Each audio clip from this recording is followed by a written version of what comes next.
1. You will hear a conversation between a university counsellor and two students, Joseph and Cara. First, you have some time to look at questions 1 to 5.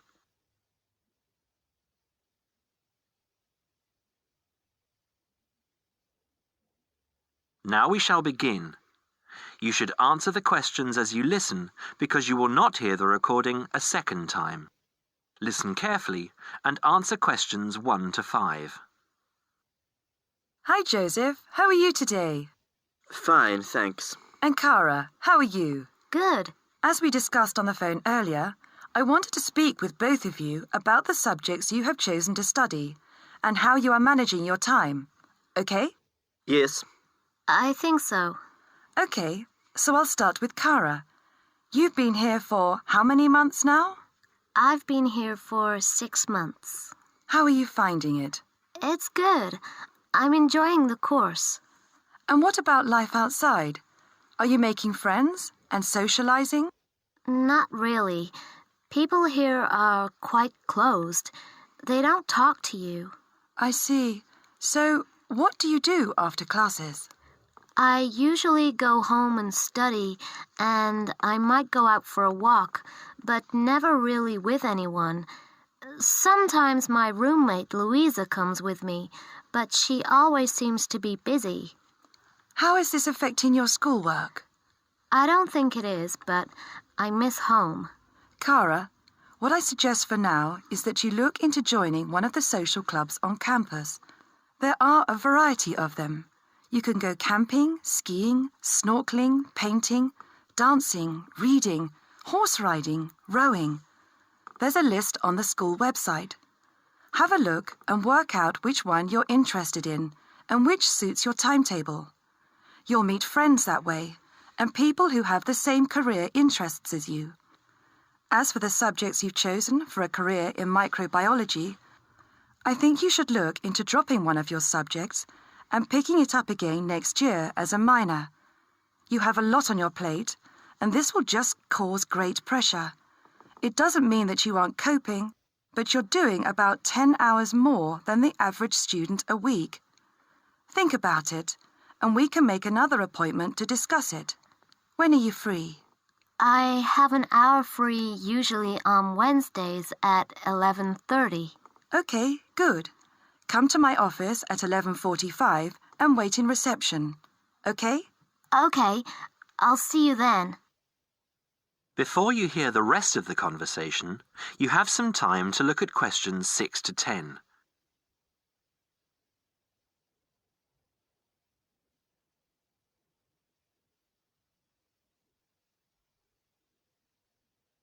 Now listen and answer questions 6 to 10.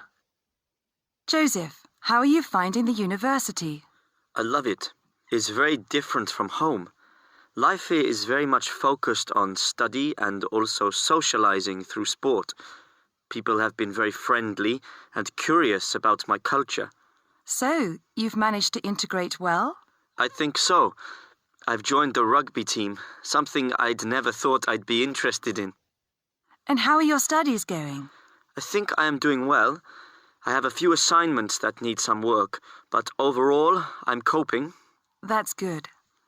I'm happy that you're enjoying the university, but remember, don't let your schoolwork get too far behind, because it will pile up, and before you know it, you will be late handing in work. You know that there's a penalty for handing in work late? No, I didn't. You would have been told at the start of the course, during orientation. I don't remember. You need to remember these things. They are very important. You might be an excellent student, but if you consistently hand in work late, you'll be penalized and you might end up losing your degree over it. That's a lot of years of work, okay? Yes, I'll remember that. And also remember that you have to attend 90% of your classes. So far, you have missed 5 tutorials. Be careful here. These could also cost you your degree. Is there any particular reason you missed these classes? I'd been training for our rugby match the night before and, well, we went out afterwards and I slept past my alarm clock. Joseph, I know this culture must be very different from where you come from, but please try and be a little more conservative with your time. I think maybe you should spend more time on your studies and less time on socializing. The subjects you've chosen are intensive. I want you to spend 3 hours a night studying before you decide to do anything else. I'll make an appointment to see you in a month, and we can assess your progress. I'll give you my business card. All my contact details are there. Call me in 3 weeks to organise another meeting. Do you have any questions for me? No, none. Okay, I'll see you in a month. That is the end of part 1. You now have half a minute to check your answers.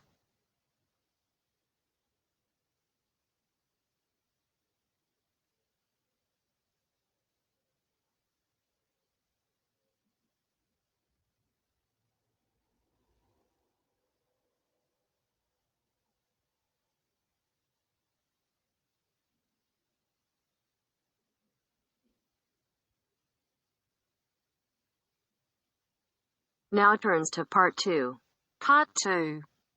You will hear 3 students talking to their tutor about the presentation they are planning. First, you have some time to look at questions 11 to 17.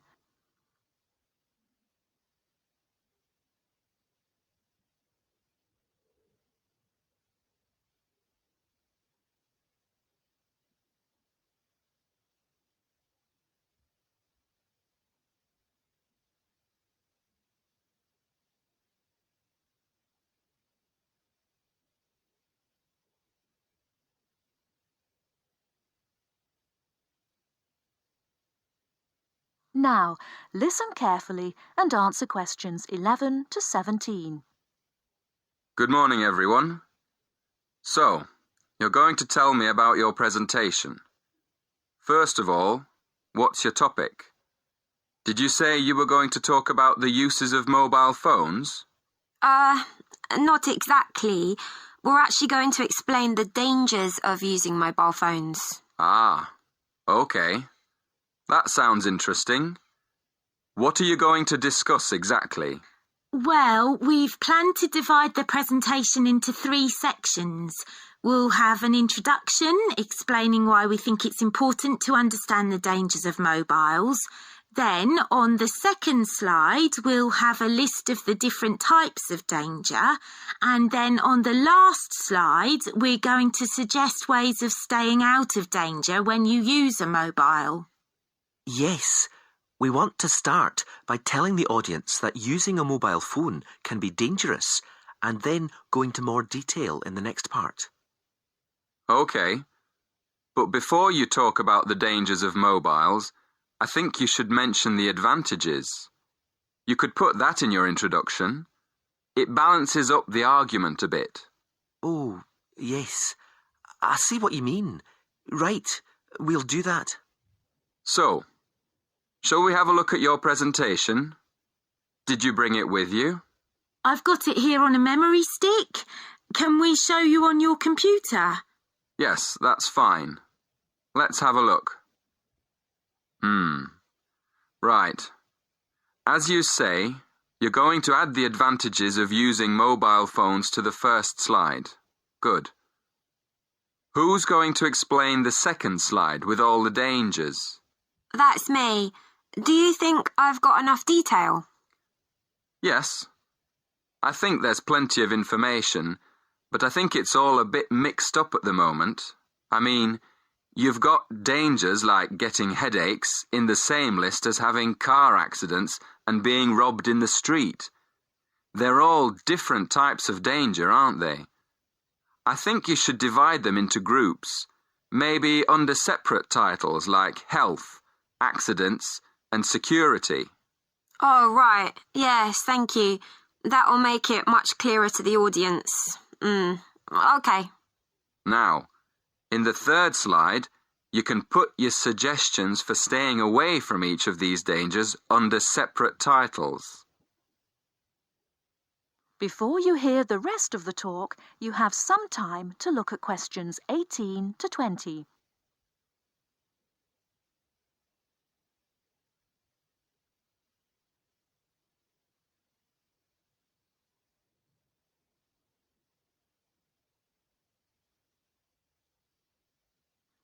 Now listen and answer questions 18 to 20.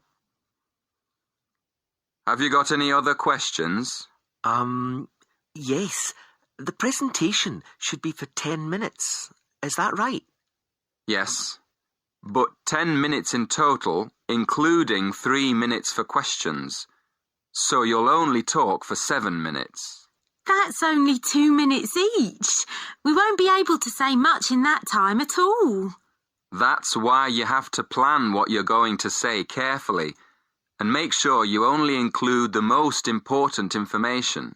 For instance, you won't have time to give examples, but you could put some images on your slides that show examples without spending time talking about them. Hey, that's a good idea. And the audience can look at them while we talk. And another thing, make sure all the slides have the same style. You should get together and agree on one style for the whole presentation. OK, we'll do that too. Thanks a lot for your help. That is the end of part 2. You now have half a minute to check your answers.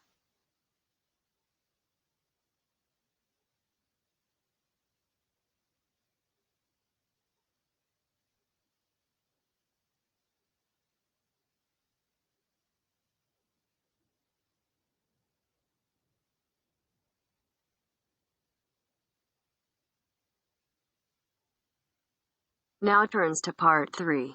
Part 3.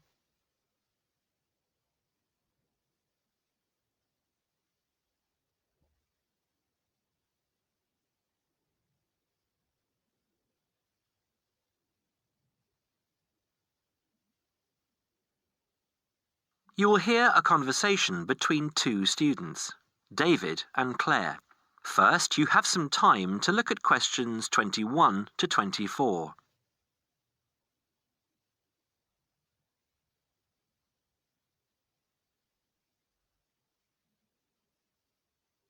Now listen carefully and answer questions 21 to 24. Hi, David. How are you going with your history studies? Very well. I've actually finished it. That's great! What era did you write on? I researched Roman London, something I never thought I'd be interested in. That sounds interesting. I wanted to tie it into the work I've been doing on engineering, and I found it fascinating and learned many things along the way. Such as? Well, although there were prehistoric settlements throughout the vast area now called London, strangely enough, no evidence has yet been found for any such community at the northern end of London Bridge, where the present city grew up. The origins of London lie in Roman times, right? Right. When the Romans invaded Britain in 43 AD, they moved north from the Kentish coast and traversed the Thames in the London region, clashing with the local tribesmen just to the north.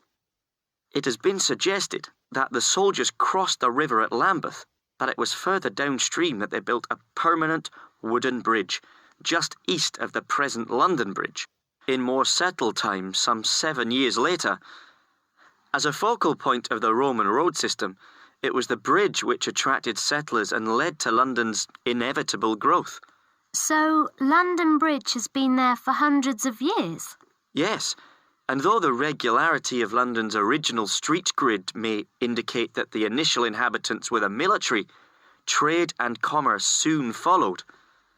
The London Thames was deep and still within the tidal zone, an ideal place for the berthing of ships. What other industry did they have? Well, as the area was also well drained and low-lying, it was geologically suitable for brick-making. There was soon a flourishing city called Londinium in the area where the monument now stands. Londinium? That's Latin. That's what I thought too, but the name itself is Celtic, not Latin, and may originally have referred merely to a previous farmstead on the site. Before you hear the rest of the talk, you have some time to look at questions 25 to 30.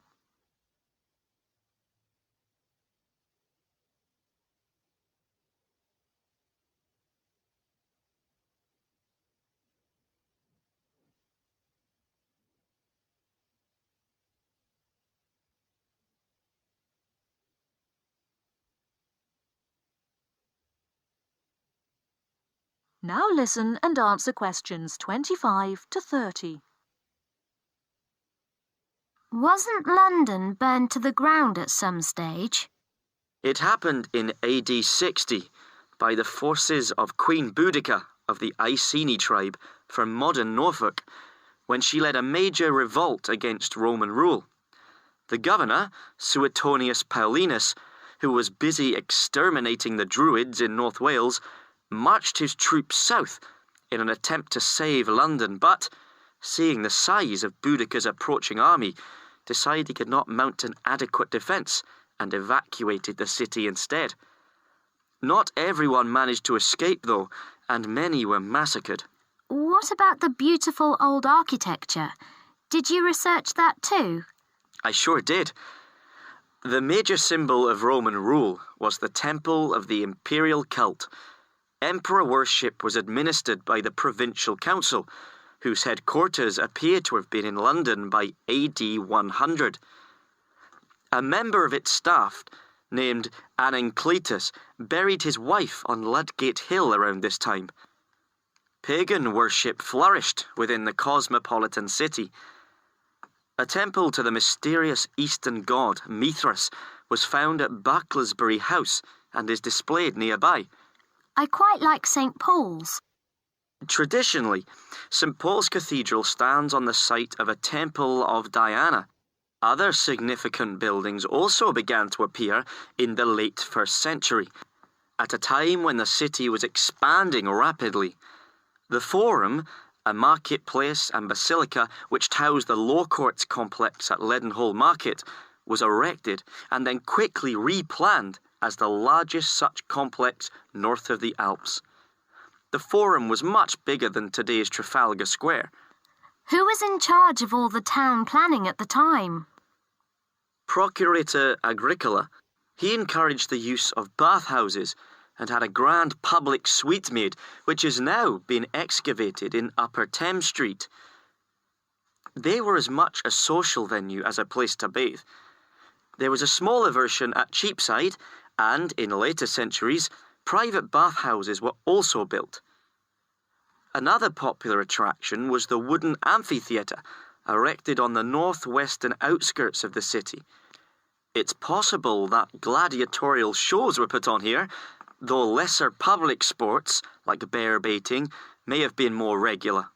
I thought that happened mainly in the Colosseum in Rome, but I guess London being settled by the Romans explains their lust for blood. That is the end of part 3. You now have half a minute to check your answers.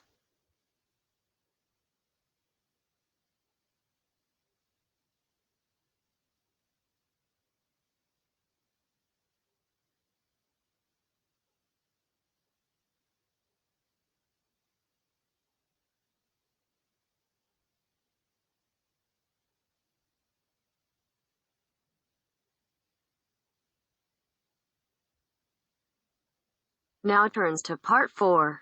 Part 4. Listen to the conversation between Andrew and Samantha. Complete the summary by writing one suitable word in the numbered spaces. First, you have some time to look at questions 31 to 40.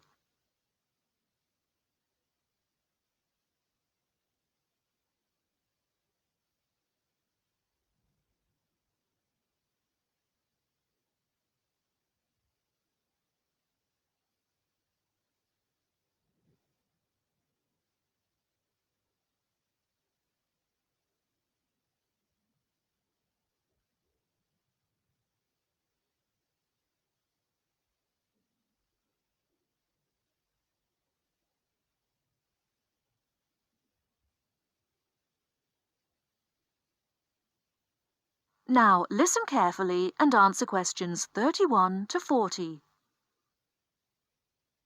Does your work bring you into contact with many overseas students, Samantha? Occasionally. As you know, a solicitor's work is to advise people about their rights when they have any problems understanding how the law operates. They may need help because of injury to themselves or their property, if they've been attacked or robbed, for example. but these are not by any means the main problems I deal with. Really? We know more about crime, I suppose, because we read about it in the newspaper or see it on TV. What other things do people come to you for help with? There are lots of things which don't get nearly so much attention. Sometimes it's to do with relationships in the community, as when bills aren't paid, or contracted work isn't completed, or neighbours disagree. At other times, it's to do with people not understanding the law and their responsibilities, and this is probably where overseas students have the most difficulty. One interesting example is customs laws, something which every new arrival has to come up against. What is it that overseas students find most difficult to understand about Australian customs regulations? I think it's a shock to many people arriving here for the first time to find out how many things are prohibited. Everyday food items, for example. I mean, when I've been travelling overseas, I've been quite amazed at the lack of concern in some countries about food being brought in from other parts of the world without any check. You mean people arriving into other countries don't have to declare any foodstuffs at all? In some countries, there are lots of warnings about drugs and firearms, and there are usually limits on alcohol and tobacco, and perhaps perfume. But food's not mentioned. Yes, I suppose I never thought about it till I came here. You can take anything you like into England as far as food is concerned. You see, here, you can't even drive from one state to another with a few apples and oranges for the journey. There are signs to remind you not to bring any fruit into some states, though they don't usually search your bags unless there's a fruit fly epidemic or something. With those kinds of regulations between states, it's no wonder that they're so strict about what you can bring in from overseas. Of course, farmers would be wiped out if some pests were introduced which destroyed their whole crop. It's easy to understand why you should take steps to prevent that. And with food being such an important part of many cultures, it can be difficult for some people to realize they're not allowed to bring in delicacies from home for friends and relatives here. I'm defending someone at the moment who has exactly that problem. Oh, what happened? It's an interesting case. Have you got time for a cup of coffee? I'll tell you about it if you like. That'd be great. That is the end of part 4. You now have half a minute to check your answers.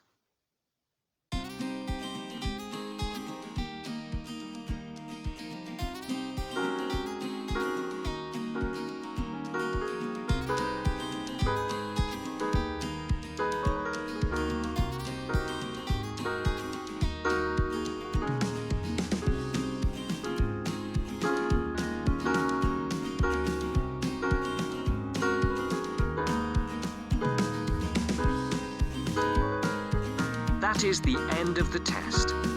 You now have 10 minutes to transfer your answers to your IELTS listening answer sheet.